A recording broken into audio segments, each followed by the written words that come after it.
¿Y qué pasa cuando pierdes, cuando hay una pérdida?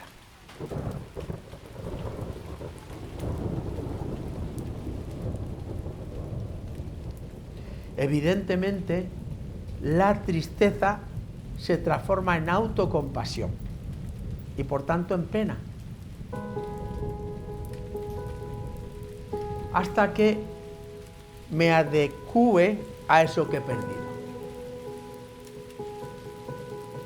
Entonces si digo, espera, dame tiempo hasta que yo asuma esta pérdida y pueda volver a desarrollar habilidades de afrontamiento para motivarme y poder crear.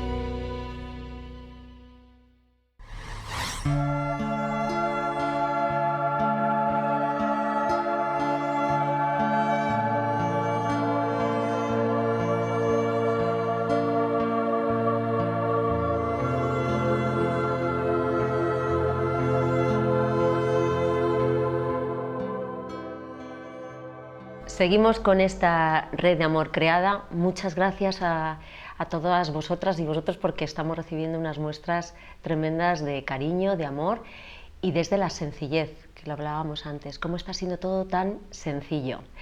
Seguimos con ese acto de amor con el que cerrábamos en el anterior capítulo. ¿Qué habilidades, qué apegos tienes? ¿Desde dónde te viene? Esa sugerencia de la ira como consecución de logros, sin reprimirla y sin invadir, simplemente conseguir lo que tú quieras. Retomando todo esto, Luis Emilio, comenzamos con la tristeza. Eso es. Toma. Continuamos. Continuamos. Estupendo. Pues como siempre os damos la bienvenida con todo nuestro amor, porque por eso es una red de amor. Y nos damos cuenta que subimos por encima del diafragma. Hemos visto el mundo infradiafragmal y sus dualidades. Y la dualidad entre miedo e ira, y la dualidad dentro del miedo y la dualidad dentro de la ira. Ahora subimos y nos elevamos a la parte supradiafragmal y entramos en la dualidad de la tristeza. ¿Qué pretende la tristeza? La tristeza siempre va a pretender crear. De hecho, es la emoción de la inteligencia. Es la emoción de la creatividad. La tristeza implica siempre una caída metabólica, caída de la actividad para ensimismarse. Es la emoción del ensimismamiento, de la introversión, del meterse hacia adentro. Entonces, es una emoción muy contemplativa, en la que la habilidad dominante es siempre la comprensión, comprender. Y por tanto va a desarrollar habilidades siempre relacionadas con la comprensión. Una de ellas es la capacidad de escuchar. La capacidad de escuchar la vida. Escucharse a sí mismo y escuchar lo que le rodea. Al ser muy contemplativa, es muy paciente y muy humilde. La humildad y la paciencia están presentes permanentemente en la tristeza. Entonces la tristeza busca siempre comprender para poder crear. Me viene mucho a la mente un un ejemplo que quiero compartir contigo de una madre que una vez le dije que permitiera a su hijo estar triste y me dijo, ¿me estás diciendo que tengo que permitir que mi hijo sea triste? ¿Qué le responderías? Evidentemente, si yo le hablo de tristeza a esa madre, a esa persona, le estoy hablando de algo muy diferente a lo que ella entiende de tristeza.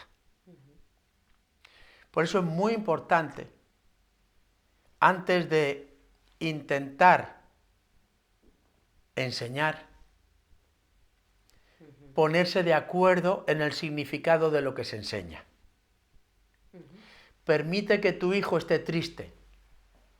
Evidentemente, le estás hablando de algo que para ella es muy negativo y para ti es muy positivo. Entonces, primero tenemos que dialogar para ponernos de acuerdo en el significado de lo que estamos expresando.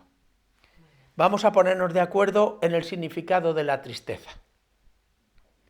Por eso estamos dando tanta importancia a entender este mundo afectivo-emocional básico, primario, y le vamos a dedicar todo lo que sea necesario para ponernos de acuerdo en esta red de amor y que todo el mundo vayamos desarrollando entenderes similares, parecidos.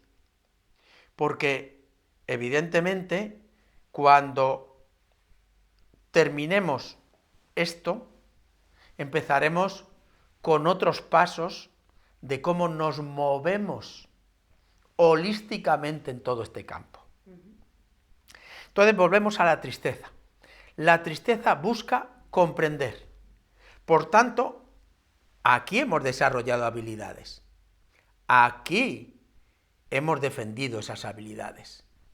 Y aquí tenemos la habilidad de la introversión, la habilidad de la autocreación. ¿La tristeza se activa con una pérdida? No. La tristeza no tiene por qué activarse con pérdida siempre. Ajá. Ahora veremos eso.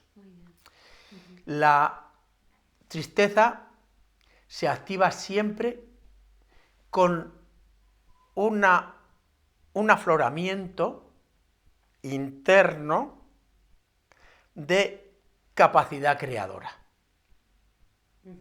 Es decir, toda persona necesita crear en un momento determinado. Cuando dormimos, anulamos el neocórtex.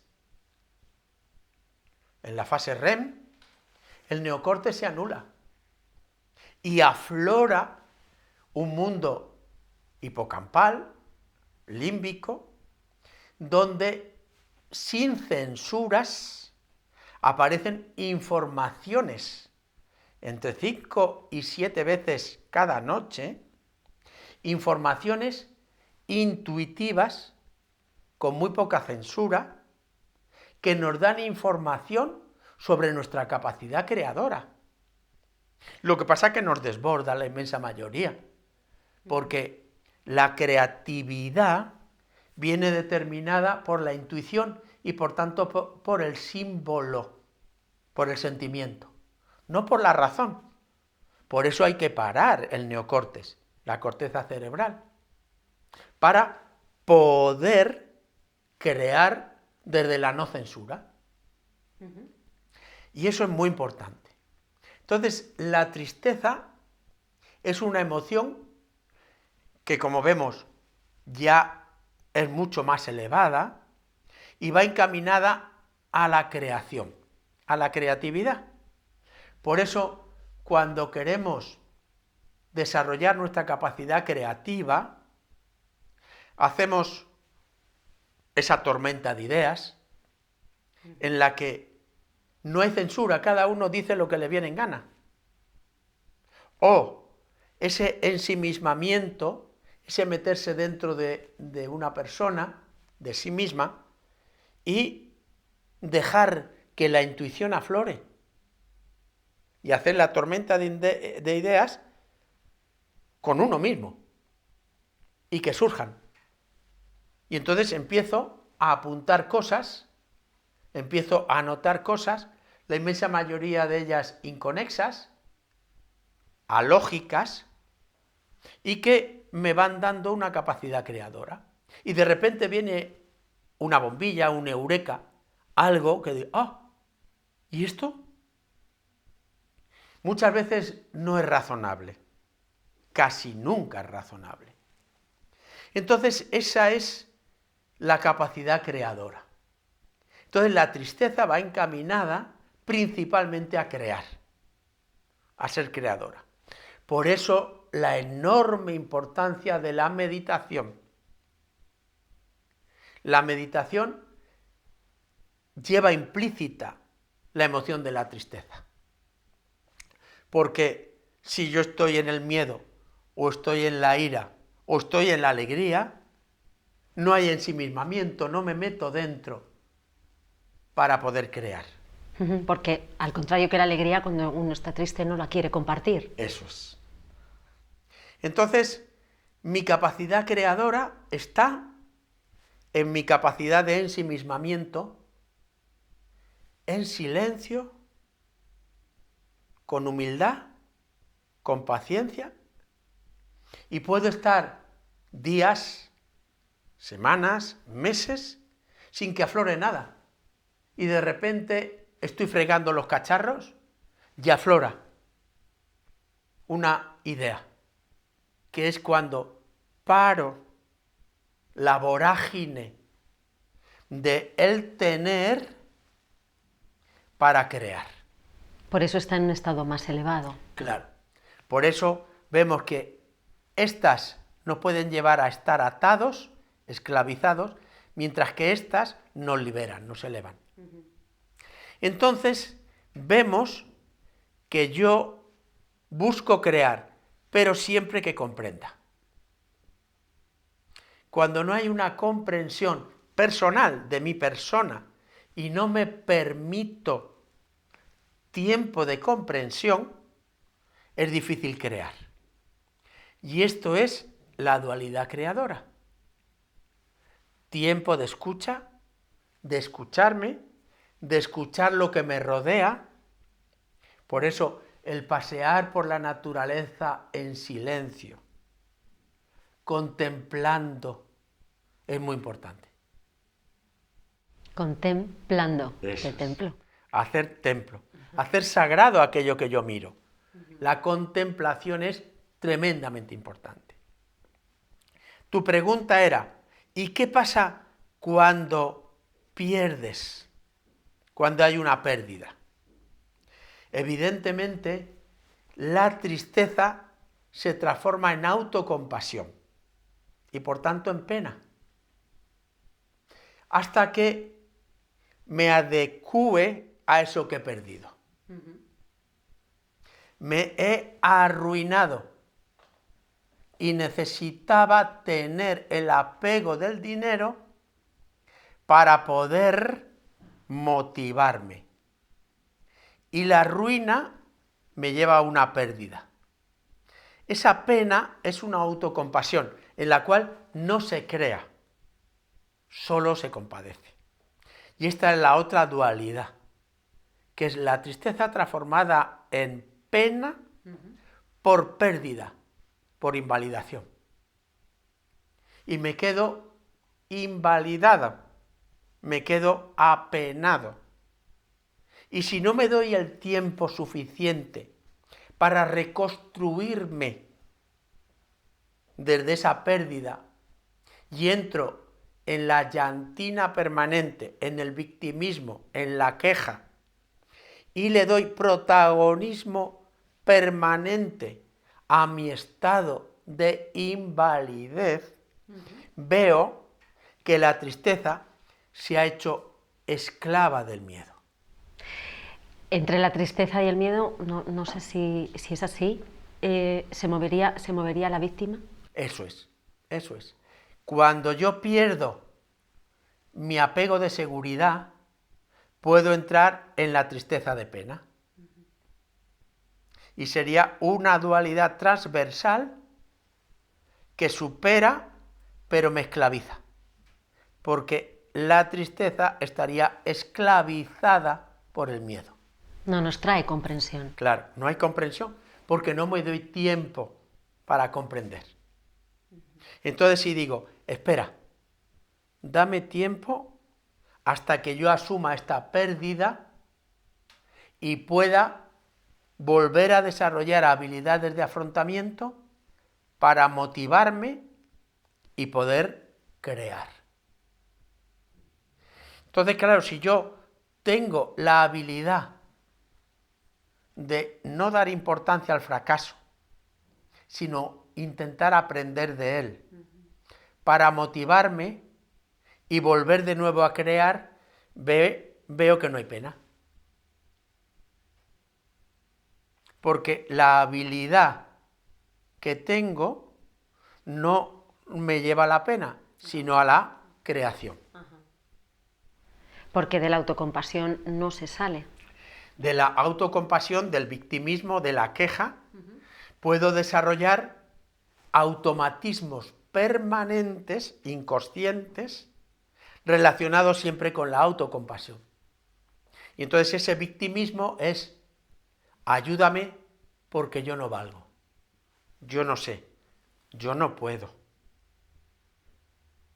Eso viene determinado porque me han invalidado desde muy temprana edad, me siento que necesito el apego de seguridad y por tanto entro en la pena en el momento que me falla el apego de seguridad.